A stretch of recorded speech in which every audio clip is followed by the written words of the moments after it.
Welcome to this week's episode of Whoscussion. We're your hosts from Whānau, That Random Guy, and the audibly pleasing Harriet Skelly. Sure, why not? There we go. We're going to be covering this week for part A, the Lazarus Experiment, followed by 42. You know what I love about it being called the Lazarus Experiment? Like, it just reminds me of how atheist Russell T is. It's great. Just a little atheist. I need to just mention that in there. And for part B, we're going to be doing Tangled Web, which is the next adventure with Molly O'Sullivan. And finishing it off with Whispers of Terror, which is the Sixth Doctor and Perry on an adventure like no other. Making fun of their own medium. Okay, so, the Lazarus Experiment. Take us away, me. So the Doctor drops off Martha, and Russell T Davies has again made them the Forbidden Love characters again. Did he even write this episode? No, someone called Stephen Greenhorn. No, I didn't. No. I feel okay. Like is that a pseudonym for Russell T Davies? There was a lot of character development that went on here that definitely felt outside of the story that was probably added. Like, that's what I feel like a lot happened in a lot of well, in fact pretty much all of this era, is Russell T wrote some story elements that needed to happen, like a skeleton of the story at hand, and then people just had to find ways around it. I absolutely think that's what took place. Yeah, because that's absolutely how it feels. That's why I like, which is honestly, it's honestly a better way of doing it, considering what happened last season, where all of a sudden, characters are just shoot in with relationships that they didn't have before. So I guess it kind of works, but he still doesn't know how characters actually interact. So yeah, it's pretty not great. They do like a thing where they're like real sexually tensiony for some reason, and then 10 shows Martha is. Yeah, and then 10's like, Martha's hey, sexually tensioned, but 10 is not. Yeah, Martha's like, the Doctor's like, hey, these are your panties, and Martha's like, thanks, man, this is a family show, and he's like, no, it's not. It hasn't been since I came back. And then Martha's mother calls up and goes, Martha, hey, watch television. Your sister's on TV. And they watch TV, and then this old guy is played by a person who looks strikingly like Mark Gatiss. He goes, I am... like Mark Gatiss. He's wearing some old leather. And he's like, hey, I'm Mark Gatiss, and I'm going to change what it means to be human. And then they turn off the TV, and the Doctor's like, well, Martha, goodbye. And Martha's like, oh, okay, bye. And the Doctor hops into the TARDIS, and then he comes back and goes, hang on, sorry. Did he mean to change what it means to be human? So we go into Martha going to the event where the man's going to change what it means to be human. Her sister managed to get everybody an invitation, and her sister, she was the organizer. Yeah, so she's the organizer. But the thing is, Martha reacts pretty blown away that she is the organizer of the event. But they just had dinner last night. I feel like maybe they would have got brought up. I feel like Martha had not been in with her family for a while. She'd been, considering she's also a resident doctor. Yeah.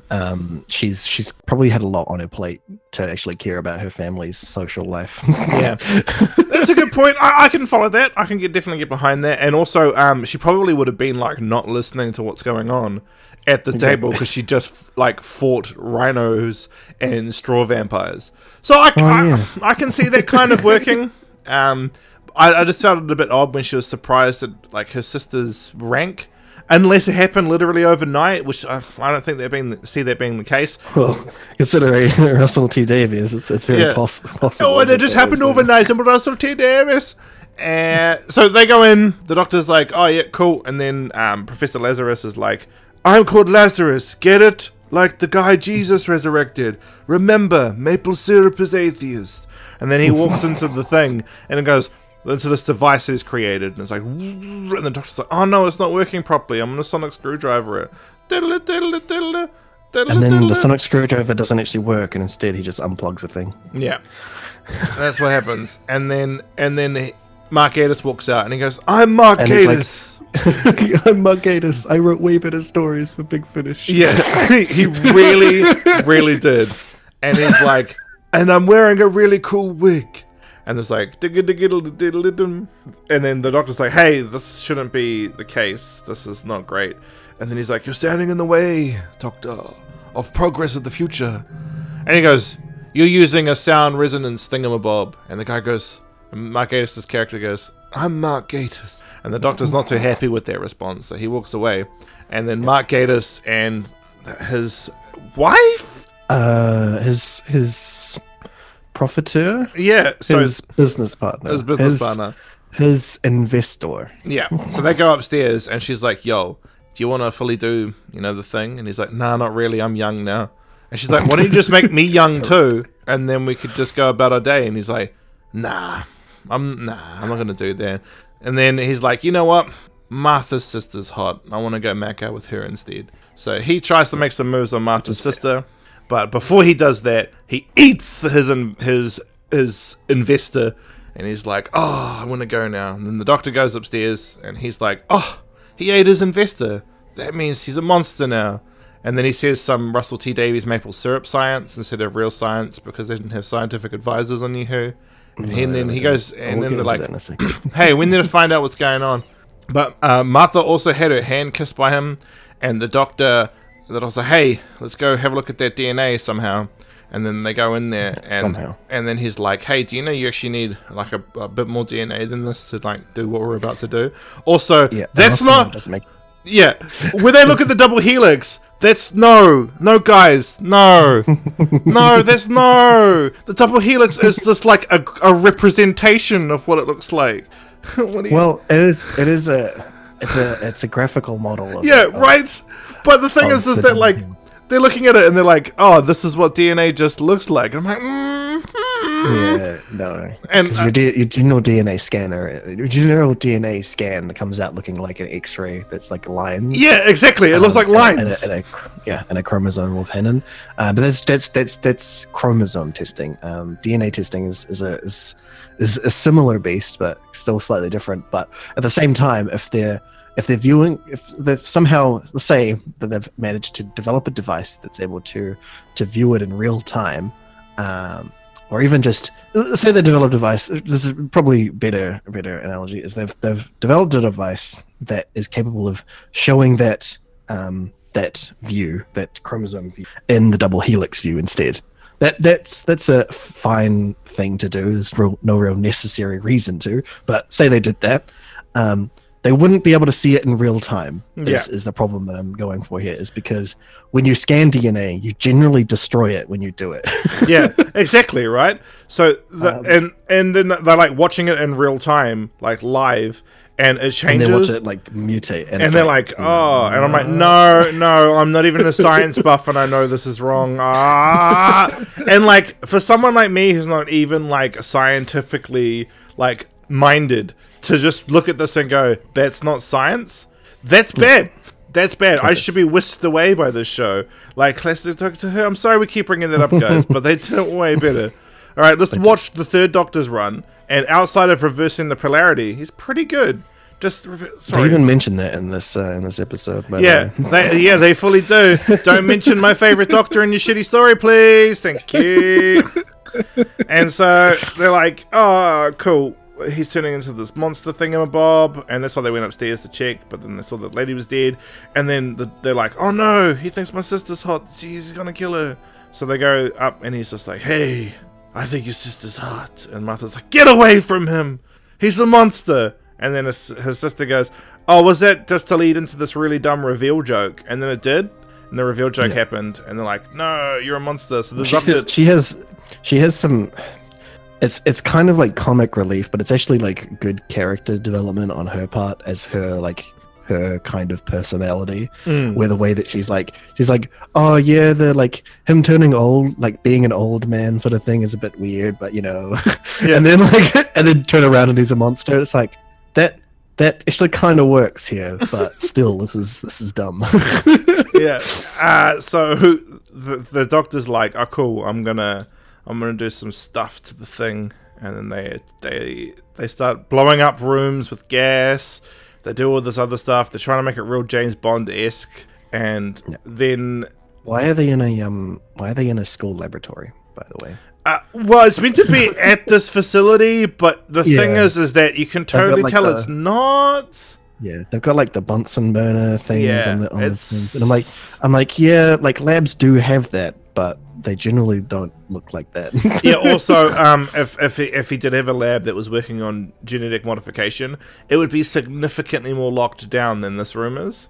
Yeah, and a lot more high tech. Yeah, so that was really frustrating. And then after he turns on the gas, blows up the room, and Martha goes, "Did you defeat him?" And then it goes, "Oh no, more like angered him."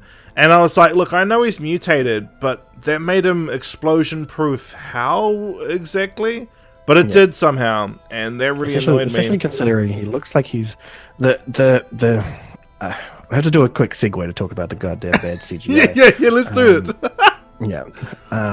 So the CGI is incredibly bad. It's pretty not anyone good. Who has seen this, it's terrible. There's some quotes from the creator of the whole thing, basically saying like, oh, you know, it's going to be recognizably Mark Gatiss. Yes, he actually said it is not. It looks nothing like him. Yeah, it actually looks like an alien. Yeah, and when it comes down to it, later on they try to explain some stuff by saying that like it's like DNA that's like left over from our like stage of evolution, right? Like the particular like losses in our evolution. Thing is, DNA doesn't work like that in any way, shape, or form. Also, evolution doesn't work like it does in Pokemon. That's called metamorphosis. Exactly, that too. But so just like a quick science lesson, I guess here. So we do have chromosomes, and we do have like latent genes. That sort of stuff is a thing that we talk about. But when we're talking about genes that are like switched off or latent, we're not talking about like superpowers or becoming a big scorpion king. He actually kind of looks like the Scorpion King. Yeah, the CGI is just as bad. Yeah, they're very much like reused that. Like I don't know if I can't remember which one came first, but either one of them reused that CGI somehow. I feel like they did because it's just that bad. But anyway, the point is, there wouldn't be any genetic remainder for that to occur if at all. Basically, we never looked like that, so it couldn't be like a genetic throwback or anything like that. But if it turned on all of our latent genes or anything like that, the worst thing that would probably happen is we might like have, say, different colored eyes, different colored hair, maybe get a tail back, maybe grow fur. That's about it. Because that's not how it works.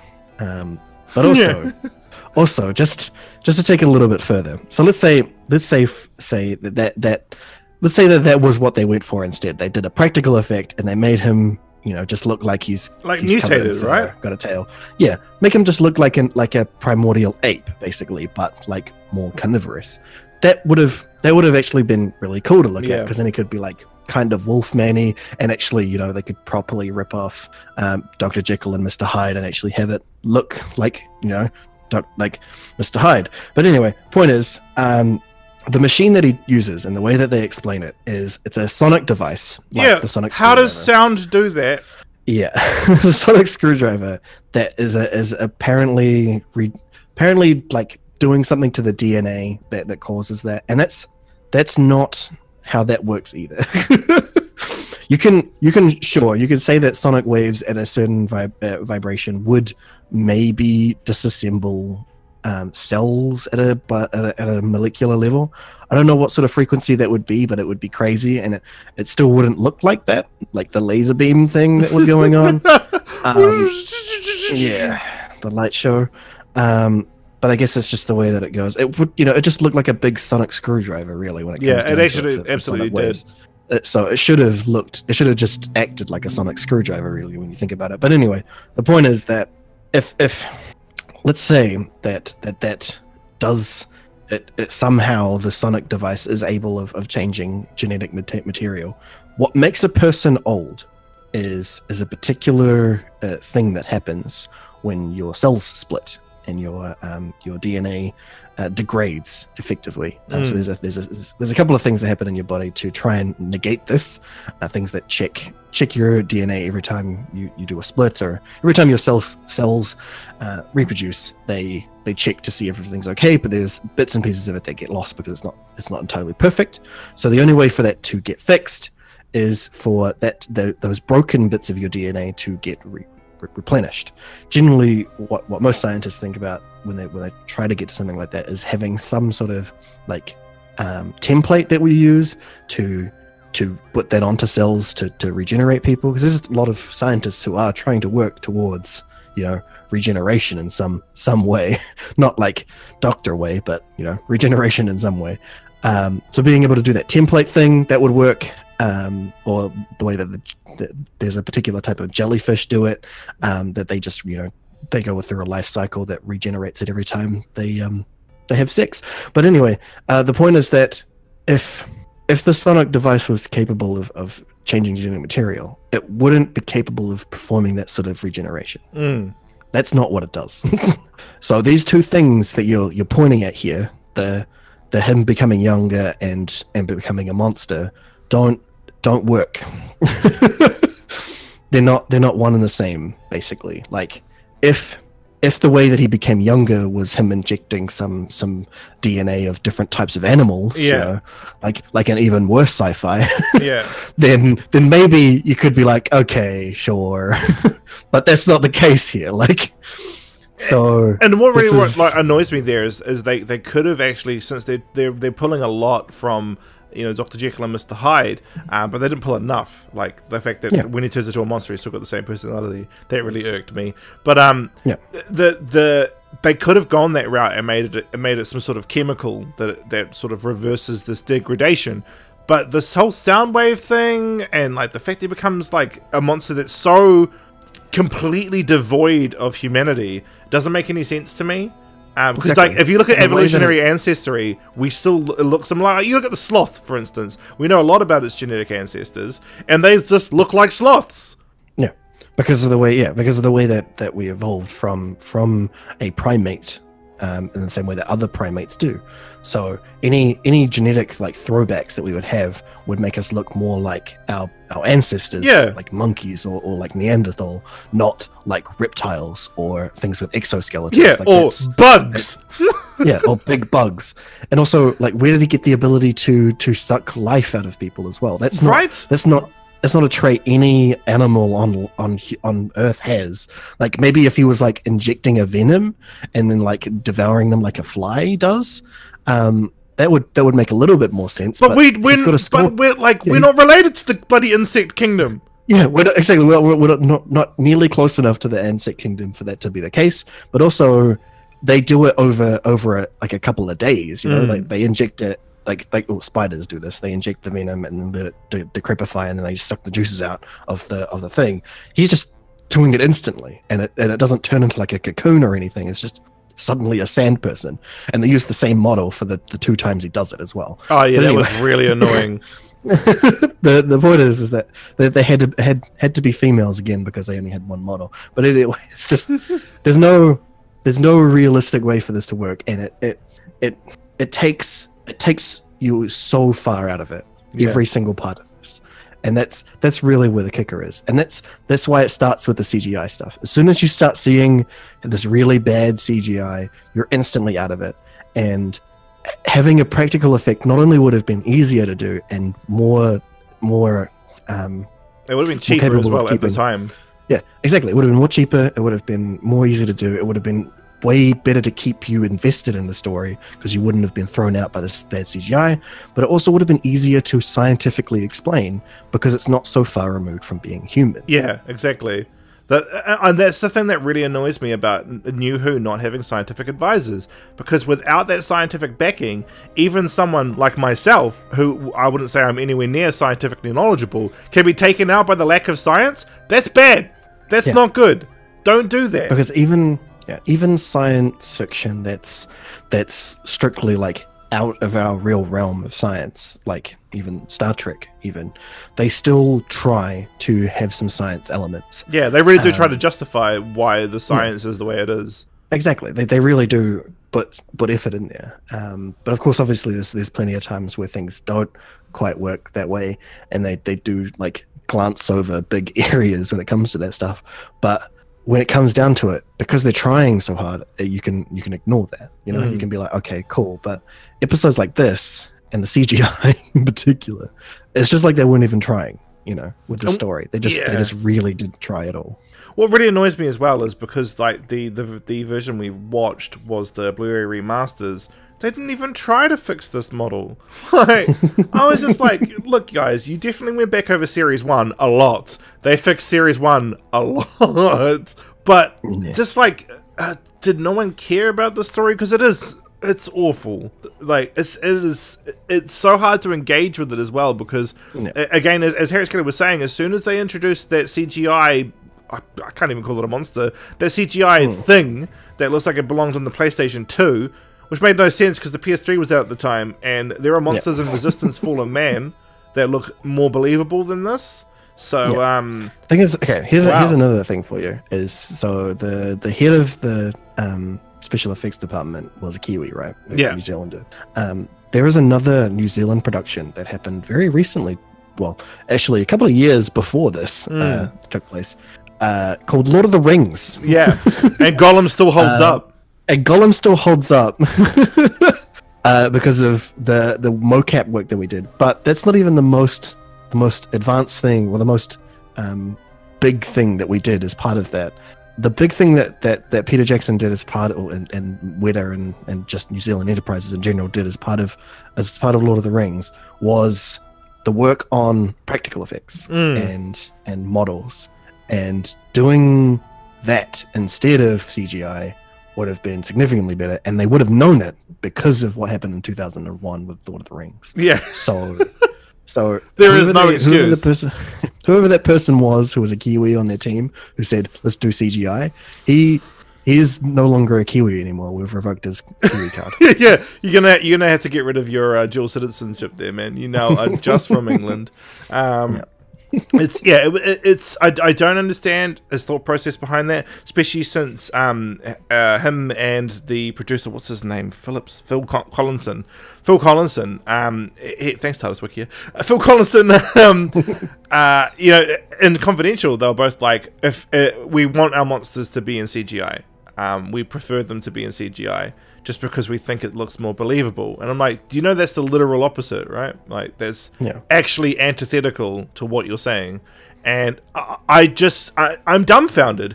Who takes a look at this model and goes, yep, like, what? Who would sign that off? Like, it's the thing about like CGI up until recently had been garbage. Like, it had been completely garbage. And the only close point of like good CGI we'd got to was mocap. Yeah, and that was because we didn't actually do CGI effectively. What we were doing was advanced Photoshop effectively. Yeah, it's basically like a prosthesis made on a computer. Exactly, that's effectively what it is. So doing something like that for this monster would have been way better, because then they could have, you know, got it looking a little bit better and actually looking like, you know, Mark Gatiss' face. If they'd done mocap on his face and put it on the monster, that would have actually done a lot to ease my struggle with this. But still, when it comes down to it, every other part of this creature just looks nothing like real at all. Yeah. Like, my issue as well is how does he turn back into a humanoid after every time he absorbs somebody? The energy requirements for becoming a big monster is ridiculous. Like, I mean, when we're dealing with supernatural elements like werewolves and all that other stuff, actual werewolves, there is energy there, especially even with the lichen form thing that there's still energy because it's drawing energy from sunlight reflected off the moon, right? So it's still got an energy source to do the exchange of matter when it becomes bigger and smaller. But he's just apparently supplied by regurgitated genes. So where is that energy coming from? Even if he's like getting it from eating a person, how did he become the big thing the first time if he needed the energy of eating a person to become it? Like, It's Yeah. I literally find it extremely difficult to engage with the story, and it frustrates me because I know Gatiss is a huge EU contributor, and he's also, like, outside of this, he's like, even in this he was good. He's a fantastic actor. He is. And I think he's definitely, when it comes to Doctor Who, live action, he's been stronger as an actor than he has been a contributor in the writing. But I think that does come down to the executive head writers. Because when you look at, when you look at Empress of Mars, where he was given a lot less, like, this is what you need to do. Empress of Mars is a stroke of genius. I absolutely love that story. And it's probably the only story in Series 10 I think I'll revisit outside of the two-parter, because it wasn't a Christmas special. It never happened. Yes. But it never happened. yeah, it's there's so much they could have done to keep this story in the realm of believability that they just didn't. And the producers themselves thought what they were doing was making it believable. And that's the most worrisome part about this. And I just wish, like, I know this is like a stupid pipe dream because we can't actually time travel, but I just wish we lived in a world. Yeah, I just wish we lived in a world where people who weren't this team were the ones who brought Who back. Yeah, pretty much. Because I'm sorry, BBC Wales. That someone had the sense to tell them they were wrong. Yeah, when they were wrong. Like as soon as someone says, "Hey, let's use CGI because it's believable," someone like turns in a swivel chair and says, "No, you're an idiot," and then shows them a list of reasons why they're wrong.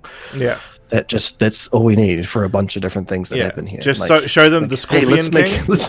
Let's make Rose a randomly a love interest.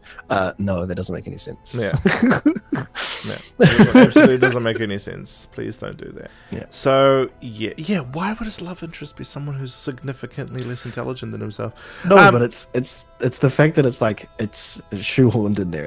Exactly. If they'd set it up over 2 seasons, sure, why not? But if 3, it was 4 episodes, all of a sudden they were, they loved it. What? No, not the mind probe. No other companion, ones who had spent even more time with him, had ever gotten anywhere close to this. Yeah. So someone who spent 4 seasons called Charlie Pollard was like, "I love you," and he's like, I don't even care. Yeah, don't care so much that I don't even remember you anymore. Yeah. Thanks, Harry Skelly. I remember you, Charlie. Yeah. I'm just talking about people like Sarah Jane Smith, who went over to Regina. Oh, don't even, man. Russell was just like, they're ex-boyfriend and girlfriend. No, they're not. No, they're not. You know who's ex-boyfriend and girlfriend? Romana in The Doctor. Yeah, kinda. I mean, IRL. That kind of works. Oh yeah, this is true. Well, married. Oh yeah, ex-husband and wife. Ex-husband and wife. Must reserve this at there. So yeah, guys, I know we didn't even finish the summary, but who even cares? They kill him in a bell. Do you really do it? Yeah. Who basically go and actually watch Van Helsing. The 2005. 2004, one of those. It was Hugh Jackman. Go watch that. It's a fantastic cult movie. Yeah, it's a great B film. It's a really good B film. It's a great B film. The CGI in that was actually better than this, even though it was made at least 3 years earlier. Yeah. Go and watch The League of Extraordinary Gentlemen, which is where they kind of those 2 movies are the places where they kind of get this form of Jekyll and Hyde from, basically. Yeah, because they kept the same personality in both forms. They did that in League of Gentlemen as well, which is annoying because everybody's ever read the book. They are not the same person. Do you know who's done a better Dr. Jekyll and Mr. Hyde? Marvel! And their buddy Mr. Hyde is a giant green guy who punches things. Yeah.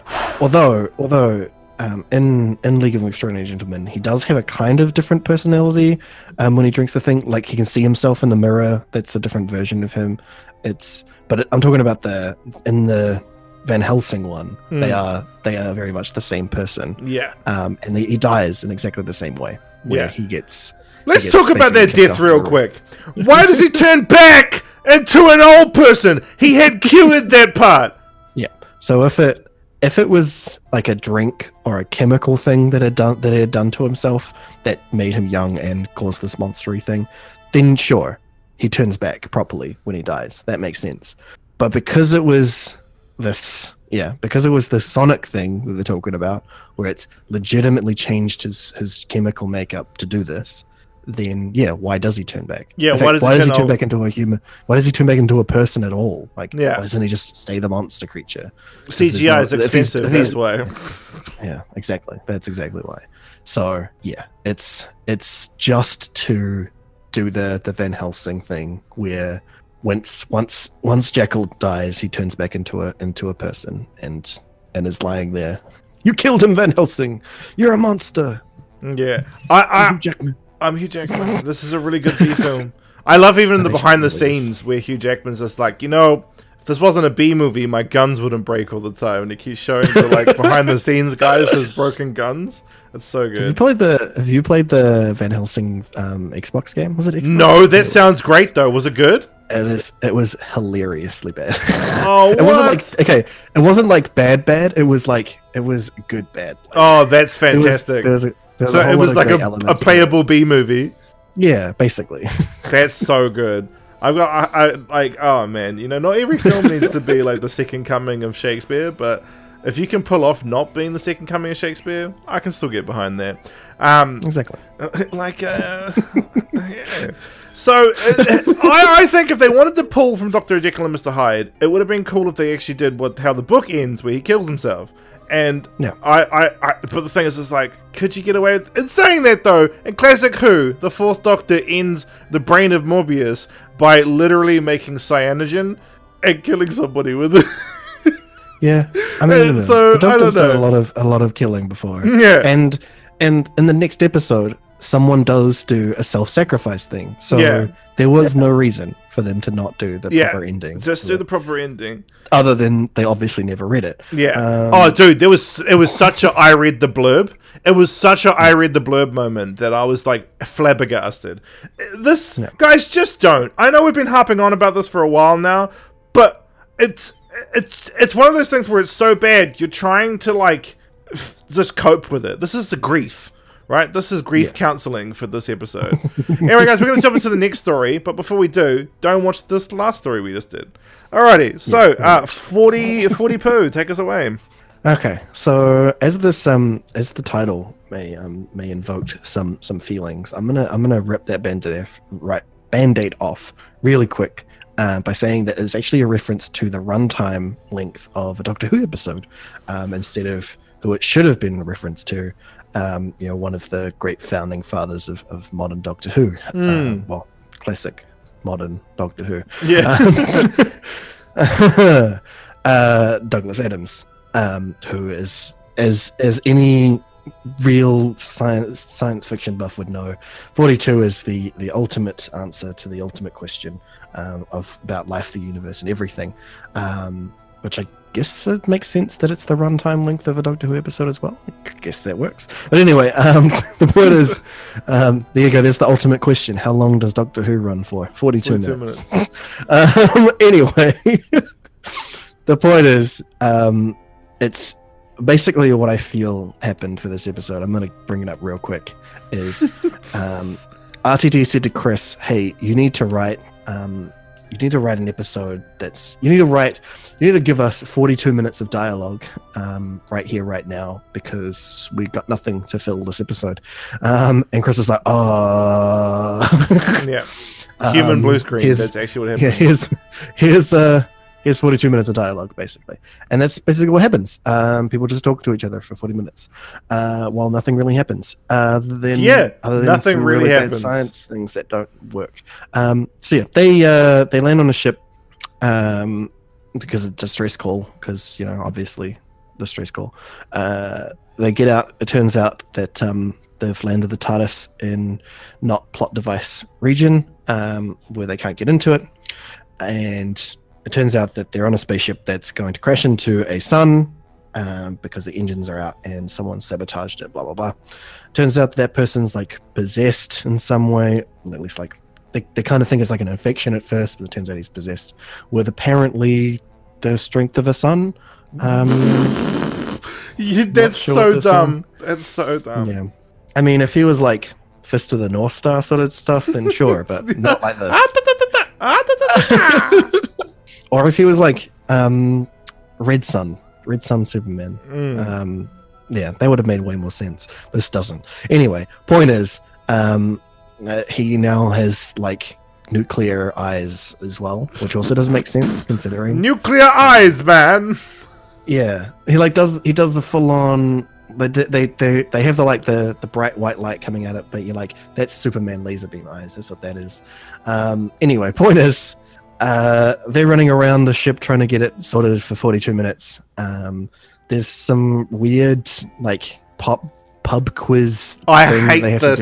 Why in the future do they always talk about the modern times in Russell's era? It doesn't make sense. Because Russell doesn't understand how science works. Yeah, it's like in the year 5 billion when they listen to like Britney Spears, and I'm like, no. It is 5 billion years in the future. Why is this happening? Yeah, pretty much. It doesn't really make sense. I mean, the way the language that they use in particular for it is really ridiculous. Like, how many downloads who had the most downloads, Elvis Presley or the Beatles? It's like, even if say the person that wrote this question was like a big classic music buff, classic considered for them, 5 billion year old music. If they were like big, like they were really into like the original location of the original developers of rock music and old pop sort of stuff. If they were really into that, then you could kind of see them being into Elvis or being into the Beatles. That's perfectly fine. But why would their trivia knowledge accumulate as how many downloads they had? That's not a question you would put in there. You would put in what was their number one song, or what song has this lyric. That's what they would have in there, not pre-downloads. And then the doctor would know that answer as well. Like he would be like, I know all the songs. It's this, like yeah. It was a bad way of trying to get Martha to call her mother and have that be like a running theme for this episode, and that also doesn't really work, because like any mother that had these kind of like this phone call stuff going on, she didn't really act like it properly, which is kind of sad for a character that had actually been developed kind of well in the last episode. Yeah. That is one thing I'll say about Lazarus Experiment, is Martha's family just works. Yeah, like, I really enjoy Martha's family. Yeah, up until this episode, they all worked fantastically, and then just this episode, her mother just didn't quite work very well. But it also could be explained that it's because, Harold Saxon's pushing on, well, the Master's pushing on her. But, that's just... Spoiler alert, guys! Spoiler alert, yeah. Spoiler alert for like 12 years. Anyway, point is, it turns out that the sun that they are falling into, they had done a fuel scoop on, and it's a living sun now, so it's decided to possess people somehow. I'm not sure what the deal is there, and it's decided to kill everybody until it gets its fuel back, basically by making the ship crash into it. But luckily they all manage to get through all the doors somehow, and eject the fuel, because the doctor figures it out, because he ends up getting possessed by the sun, and they eject the fuel, and then all of a sudden the engine's coming back on, even though they've got no fuel, and they escape. And that's basically it. Yeah, so as you can tell, guys, pretty much nothing happens. Yeah. At all. Because nothing was really set in place. And it definitely is as I said before, that Chris was basically just told, write 42 minutes of dialogue. And that's why he sets up like 4 other characters initially, like 5 actually, and then within the first like 20 minutes of the story, the first half of the story, all but 3 of them are dead. There was no point in having these people around if you were just going to kill them all of a sudden. Yeah. And then it just didn't work. It really didn't work as an episode. And the worst. Who are the crew? You know nothing about them. They're just like nothing. They're blank characters. They're not even characters. They're just blank things. Yeah, you spent so much time like just having them introduced and then killing them off, and then like giving them like a little bit of dialogue to like make them seem more character driven, but then just they're dead and there's no point there. There was no like build up or takeaway from that. When they died, they're just like, okay, cool, the monster's killing people, all right, that works. People we don't know. Yeah, people we don't know, don't care about. But you're like doing the spooky, creepy music as though we're supposed to care about it. But this is the monster just killing people on the way to where it's meant to be going. Like it's not really story stuff. But anyway, it's not exactly a xenomorph. Exactly, like the xenomorph element to a story is so much more. Anyway, the point is that's not even the worst thing about it. The worst thing about the story is there is so many scientific plot holes in this. Like, if they're falling towards a sun, right? If you're falling towards it, then the views that we had of it were completely inaccurate. Like, it was consistently way smaller than a sun should ever be for the color that it was. It looked like, it based on the size of the ship that they were on, unless the ship was the size of like 6 Earths side by side, it would never be that big compared to a yellow sun like we saw, or a red one. So unless the sun was somehow crazy smaller than it should have been, there's no way that those visuals ever made sense. But if it was ever that small, it wouldn't be nearly that color, and it probably wouldn't have even been that hot as well, the way that they made it off to be. So that doesn't make any sense, first off. Second, just not even really second, there's no real number to this, just another thing is the distance that they were supposed to be from the sun, right? So all the numbers and stuff that they keep showing, like every few minutes, they did like the show 24, where they constantly show the clock after every ad break. They basically did that for this episode. But they in the numbers, when they're showing the clock, there's above time till impact. So if they were going to impact the sun, any sun actually, really, any yellow sun, if they were that close to it, they should have long been disintegrated. Yeah, right. Sun shields rising. Yeah. I mean, let's say that it somehow is made out of material that is capable of surviving that temperature. Okay, let's say that. Or that it's got shielding that it protects it. Okay, cool. It's way closer than it ever should have gotten to a sun, even with that, within safe limits, for it to not start boiling people inside. If they've got it cooling stuff, right, that was happening. Yeah. But by the end of the episode, that's when the machine started going off about life support failing, all that sort of stuff, because they were using life support to keep it cool. Thing is that if life support was going to fail when just before they crashed into it, it should have started going off way earlier than that. Like, it should have started boiling them alive like halfway into their descent. Like, shouldn't they also be getting crushed? Yeah, because the gravitational pressure. Because the gravity would be insane being that close to a star. I mean, obviously there's like some sort of artificial gravity they've got, because that's if it's working overtime to keep them cool, imagine how much more work it'd have to be doing to stopping them from getting crushed. Yeah, it would if there was some sort of if somehow, because anti-grav is still just artificial gravity is still a real like work in progress, and it's I doubt that's ever really going to be a thing. But basically, if there is such a feature that does that, it would require an intense amount of power. Probably like, an engine would need to be running to keep that working. So with their engines all offline, how are they getting the power to do any of the things that they need to do? I don't understand. But the big kicker for me is the whole pretense for this is the sun is sentient. They captured some of its plasma and are using it as fuel, right? What they'd be pulling off of the sun is just hydrogen, right? That's what most suns are made out of, a mix of hydrogen and other heavier elements made out of other suns that have, got supernova, all that sort of stuff. But the big kicker is always hydrogen, because it's the thing that's being fused together to make the fusion reaction that is the sun. So anything they're pulling off is just hydrogen, which is a good fuel source, yeah, absolutely, but it doesn't look like they had it at all. Like, it was just looked like a gas once they pulled it out of the sun, unless they still had it hot. But even then, if they'd scooped some plasma out of the sun, right, and they were using that as a fuel source, effectively what they'd be doing is having a fusion core that has been pulled out of the sun. So that's a reasonable thing to do. Why was that made illegal at all?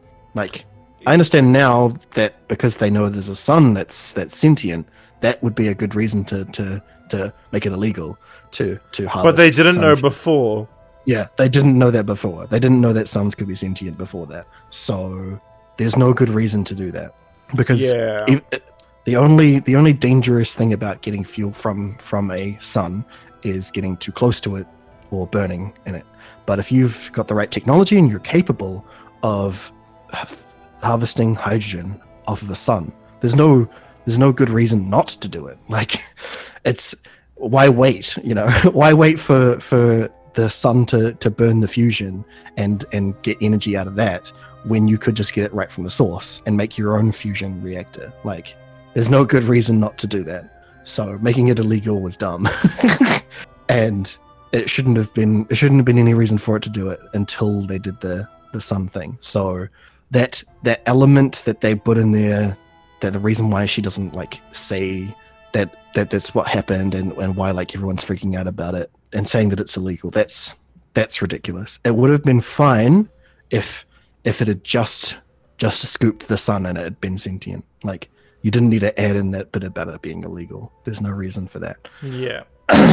Because their crewmates like look at each other, orcs, and then that's the only time it being illegal ever seems to be a problem. Yeah, and it's just unreasonable for that, and that's why they won't call for help and all that other stuff. That they've added a bunch of like little bits and pieces to make this story kind of piece together due to it being illegal, and it shouldn't have been made illegal at all.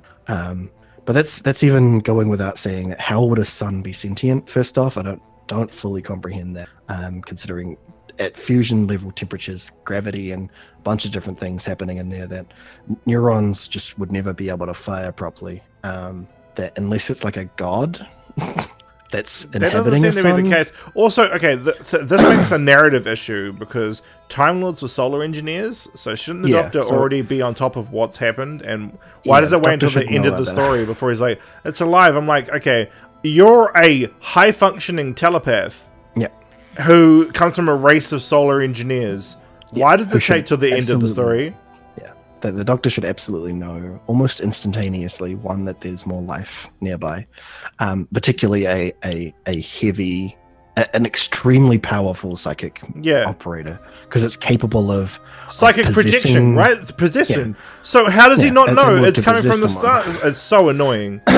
Yeah, you know, the thing is that as soon as he saw that someone, as soon as he saw the possessed person, as soon as they started like killing people, he should have found that person, done contact on him, found out what the deal was, and instantly fixed it. Nah, like, contact's only on scared young little girls, bro. That's the only time he uses contact. So ridiculous.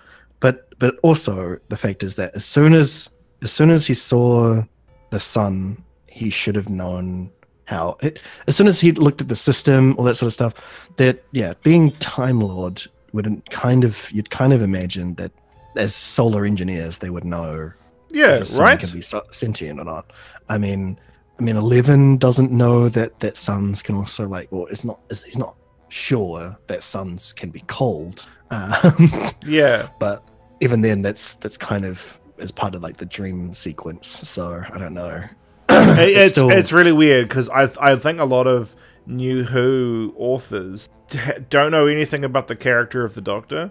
He's not a clean slate. So him not being a clean slate, you know how you could have fixed that? By letting Theta Sigma die. Sorry. I'm still bitter about that. Yeah, if they just let him die and let Susan take over, considering she didn't go to the university or anything, she wouldn't have any reason to know anything about. Then you can have a show about her being in Wonder, just like the rest of them. Like, you know, like, oh, it's cool. She's in wonderment just like me. And then you can inspire a whole generation of young girls to become scientists. But no, you keep Theta good. Sigma instead. Cool. Thank you guys. Thank you. Anyway. Yeah. Sorry that we didn't There's a actually lot talk of- about these episodes, like, and I mean, really nothing really. Yeah. Nothing really. They're happened in this, completely to be superfluous to the honest. They are universe. superfluous. And yeah, it's just there's if you really wanted to know the story behind them, you just go watch them. Yeah. Honestly, but you don't don't. really want to because there's nothing really to them, honestly. And as it turns out, as of today, these stories aren't really canon anymore anyway. Yeah. Because Moffat, cracked them away. So, I wonder if Chris basically- will crack away 12's run, because I like you, Kuita Capote, but your run has some of the worst stories in all of narration. which is really sad because you're a great actor. You are a great actor. And you would have been a great doctor. Anyway, the point is that basically, unless it's like the finals and the Daleks, there's no real like canon part of this at all anymore. Yeah. That basically this didn't happen. I mean, sure, obviously the Doctor will still remember it, but it didn't really happen. So the sun's probably fixed now and is not sentient anymore. But the point is that that a scientific advisor is we cannot stress this enough. It is extremely important for a sci-fi show, and the fact that they don't have one is it really ruins a lot of these episodes for you, especially now with rewatching them. I mean, me and my partner were watching 42 last night, and we both when we first watched this, we were early teens, late childhood, basically.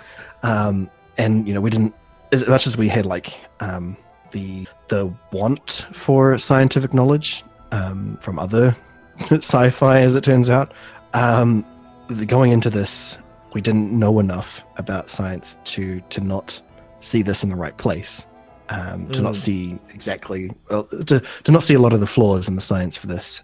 But coming back and watching it now, you realize it's the problem. Yeah. And the thing is, this is not supposed to be a children's show, right? It's not meant to be just for it's a family kids. show. It is a family show, which means you need to have some things for the older generation as well. And that doesn't have to be, adult themes, like underwear and all that other crap. Yeah. It just needs to be smart stuff, sciencey things. And it also helps that when kids watch it and get science from it, when they go to school the next day or the next week or whenever, and they talk to their friends about watching this new Doctor Who episode, and in science class, the science teacher can be like, yes, you can talk about that because that's real science. Yeah, that's actual science.